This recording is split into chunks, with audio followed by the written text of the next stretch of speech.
Good morning बच्चों।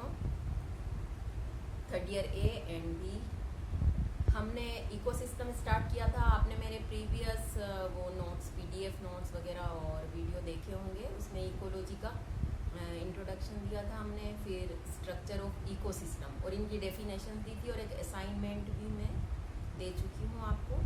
आज हम उसी को आगे बढ़ाएंगे। आज का टॉपिक हमारा रहेगा स्ट्रक्चर ऑफ एन इकोसिस्टम, पारिस्थितिकी तंत्र की संरचना। आपको बहुत अच्छी तरह से पता है कि पारिस्थितिकी तंत्र या जो इकोसिस्टम है उसमें मेनली 2 टाइप्स के कंपोनेंट्स होते हैं, 2 तरह के घटक होते हैं, abiotic component and biotic component. ये भी मैंने बताया था, इसी को आगे डिटेल पढ़ेंगे। ए बायोटिक कंपोनेंट्स को हिंदी में कहते हैं अजैविक घटक और बायोटिक कंपोनेंट्स को कहते हैं जैविक घटक। बायोटिक जो आपका कंपोनेंट है उसके अंदर जितने भी सजीव हैं वो सब आ जाते हैं। एबायोटिक में ऑर्गेनिक, इनऑर्गेनिक मटेरियल्स और वेदर के जो फैक्टर्स हैं, टेम्परेचर वगैरह, उन सबको हम एबायोटिक में रखेंगे। बहुत सारे एग्जाम्पल, ये आपका असाइनमेंट है, आप एक लिस्ट बना के रखेंगे आज की डेट में अपने पास कि एबायोटिक कंपोनेंट क्या क्या हो सकते हैं और बायोटिक कंपोनेंट क्या क्या हो सकते हैं। जैसे ही कॉलेज खुलेंगे मैं आपका डेट वाइज असाइनमेंट चेक करूंगी, तो इसको आप इजी और लापरवाही से ना लें। जो भी असाइनमेंट, तो आज का असाइनमेंट है एबायोटिक कंपोनेंट की और बायोटिक कंपोनेंट की लिस्ट पर्सनली आप बना के आज की तारीख में रखेंगे। एबायोटिक फैक्टर्स ऑफ इकोसिस्टम, इसका थोड़ा सा एग्जांपल मैं देती हूँ। जैसे सारी गैसेस, तो आप गैसेस के नाम आप लिखेंगे। और वातावरणीय कंपोनेंट जिन्हें भौतिक घटक अलग से हम कह सकते हैं। तीसरा कंपोनेंट कह सकते हैं फिजिकल कंपोनेंट या भौतिक घटक, जिसमें प्रकाश, तापमान, आर्द्रता यानी ह्यूमिडिटी, लाइट, टेम्परेचर, ये सब आता है। और भी कुछ रह गए हैं, वो आपको सोच समझ के बताने हैं और असाइनमेंट में करने हैं। Now biotic component of ecosystem, इसमें समस्त जीवित घटक या सजीव, लिविंग थिंग्स, लिविंग ऑर्गेनिजम्स आते हैं, चाहे वो छोटे से जीव प्रोटोजोन से लेकर महामानव, जो भी डेवलप्ड कॉर्डेट्स हैं वो सभी इसमें आ जाते हैं। और उनकी जो स्पीशीज है, कुछ टर्म्स हैं जो आप नोट करना खास करके, जैसे जातियां समूह में रहती हैं और उसे हम क्या कहते हैं, समष्टि। समष्टि पॉपुलेशन, ये बार बार रिपीट होंगे ये शब्द इनके, इसलिए इनकी डेफिनेशंस आप याद कर लेना। जातियां, सजीव की जातियां होती है, जातियां समूहों में रहती हैं और समूह को समष्टि या पॉपुलेशन कहते हैं। एक ही जाति के समूह को उस जाति की समष्टि कहते हैं।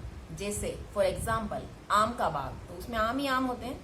हिरणों का झुंड, तो उसमें हिरण ही हिरण होते हैं। तो क्या हो गई, ये एक समष्टि हो गई या पॉपुलेशन, इसे हम कह सकते हैं। जब अलग अलग समष्टियां मिलकर एक जगह पर रहेंगे, एक स्थान विशेष पर या स्पेसिफिक प्लेस पर अलग अलग पॉपुलेशन रह रही होती हैं, तो वो कहलाती है कम्युनिटी। हिंदी में कहेंगे इसको समुदाय। तो ये भी आपका असाइनमेंट है, समष्टि या पॉपुलेशन किसे कहते हैं और समुदाय या कम्युनिटी किसे कहते हैं, मैं बता चुकी हूं, आप रिपीट करके सुन लीजिएगा। अब जहां पर कम्युनिटी रह रही हैं, समष्टियां रह रही हैं, उनका आपस में अन्योन्य क्रियाएं या परस्पर उनकी रिलेशंस होते हैं, एक दूसरे पर वो निर्भर करते हैं और प्राकृतिक संतुलन इस इकोसिस्टम का बना रहता है। अब हम इसमें आगे बढ़ते हैं। पारिस्थितिकी तंत्र में हमने जैविक और अजैविक घटक देख लिए। फिर आपके आते हैं फूड चेन्स वगैरह के बारे में आपने पढ़ा होगा। तो उसमें नंबर 1 पर जो कंपोनेंट आता था फूड चेन का, खाद्य श्रृंखला का, वो होता है उत्पादक जीव या प्रोड्यूसर, जिसे कहते हैं इंग्लिश में उत्पादक जीव।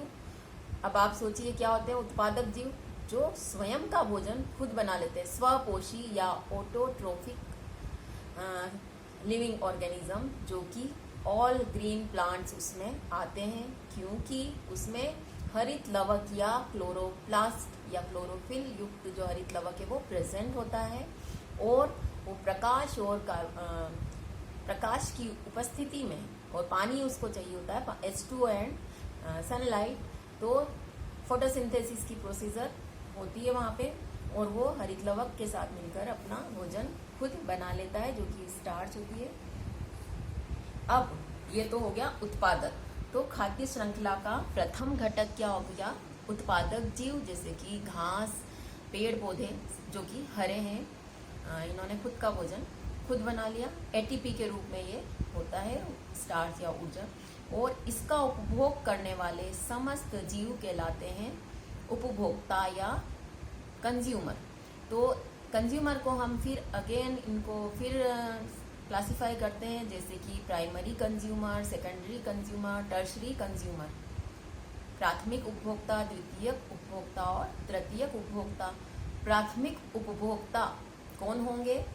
समस्त शाकाहारी जंतु, क्योंकि वो घास पर, पेड़ पौधों पर डिपेंड करते हैं। तो इनकी भी आपको ये असाइनमेंट है, लिस्ट बनानी है कि प्राइमरी कंज्यूमर कौन कौन से होते हैं।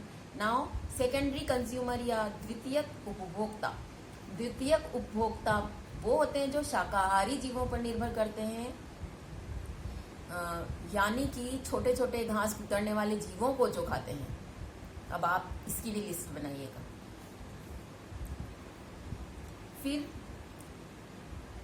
ये तो हमने दो में क्लासिफाई कर दिया कि उत्पादक और उपभोक्ता, producer and consumer. Now consumers को हम अगेन दो में अलग तरह से क्लासिफाई करें तो फिर से दो में कर सकते हैं, वृहद उपभोक्ता या मैक्रो कंज्यूमर्स, और माइक्रो कंज्यूमर्स, सूक्ष्म उपभोक्ता। ए और बी करके लिख सकते हैं आप, मैक्रो कंज्यूमर, माइक्रो कंज्यूमर, वृहद उपभोक्ता, सूक्ष्म उपभोक्ता। ये थोड़ा अलग तरह का क्लासिफिकेशन है। इसमें वृहद उपभोक्ता वो जीव होते हैं जो अन्य जीवों या उनके अंगों का भक्षण करते हैं। किस पे फीड करते हैं वो? अदर ऑर्गेनिजम्स या उनके ऑर्गन्स का। और जो कॉम्प्लिकेटेड ऑर्गेनिक मटेरियल्स होता है उसको सिंपल ऑर्गेनिक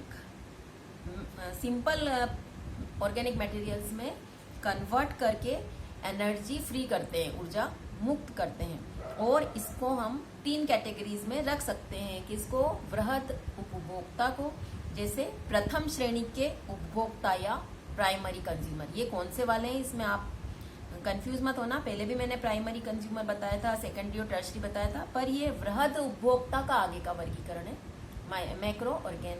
मैक्रो कंज्यूमर्स का, जिसमें फर्स्ट हमने कहा है प्राइमरी मैक्रो कंज्यूमर, दूसरा सेकेंडरी मैक्रो कंज्यूमर, तीसरा है टर्शरी मैक्रो कंज्यूमर, और लास्ट में है पैरासाइट्स, स्कैवेंजर्स एंड सेप्रोप्स, परजीवी, सम्मार्जक और मृतजीव।